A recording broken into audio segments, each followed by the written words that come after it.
Relayées par le journal britannique The Independent, ces images ont été filmées par des baigneurs pétrifiés. Et pour cause, un bombardier torpilleur participant à un meeting aérien en Floride s'est posé dans l'océan rempli de touristes. Kyle Johnson, 23 ans, était présent sur les lieux de l'incident.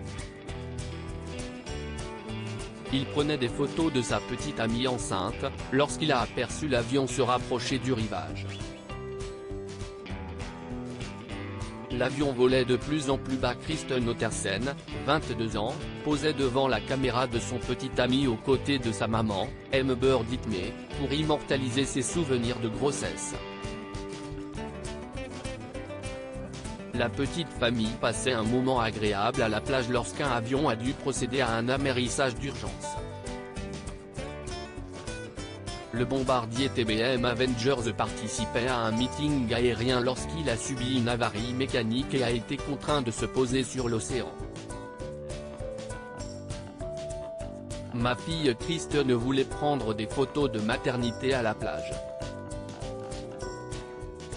Mon autre fille de 14 ans était dans l'eau et a pointé du doigt un avion qui se rapprochait de plus en plus. J'ai commencé à prendre des photos de l'appareil qui volait de plus en plus bas. Il y avait du monde partout, témoigne, sous le choc, la maman de Kristen. J'ai pensé qu'il allait y avoir une catastrophe. Ahuris par le spectacle qui se déroulait sous leurs yeux, les témoins de l'incident s'attendaient à vivre une véritable catastrophe. J'ai pensé qu'il allait y avoir une catastrophe et tout le monde s'est arrêté de bouger. On l'a juste regardé amérir et heureusement, personne n'a été blessé. Le pilote a réussi à contourner tout le monde. Les baigneurs étaient tétanisés, ajoute Amber Dittmey. Les secours sont immédiatement arrivés sur place et fort heureusement, le pilote a réussi à se poser en douceur sans faire de blessés. C'était traumatisant. La maman de Kristen poursuit son récit en expliquant que le pilote également s'en est sorti indemne.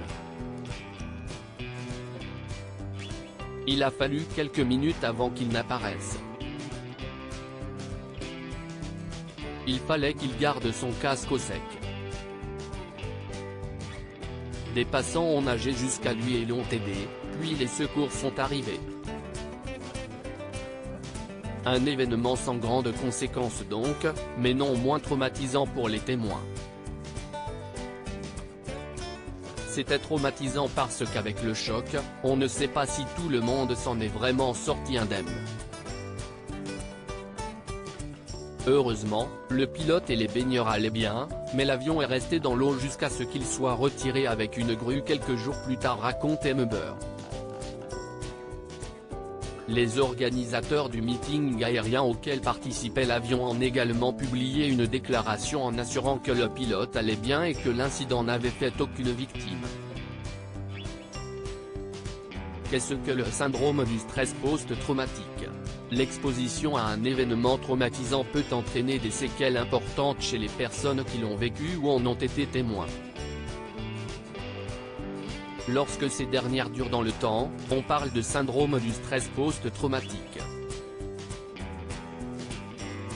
Interrogée par Doctissimo, Hélène Romano, docteur en psychopathologie, explique que ces symptômes apparaissent chez les personnes ayant été exposées à la mort, en tant que victimes ou témoins.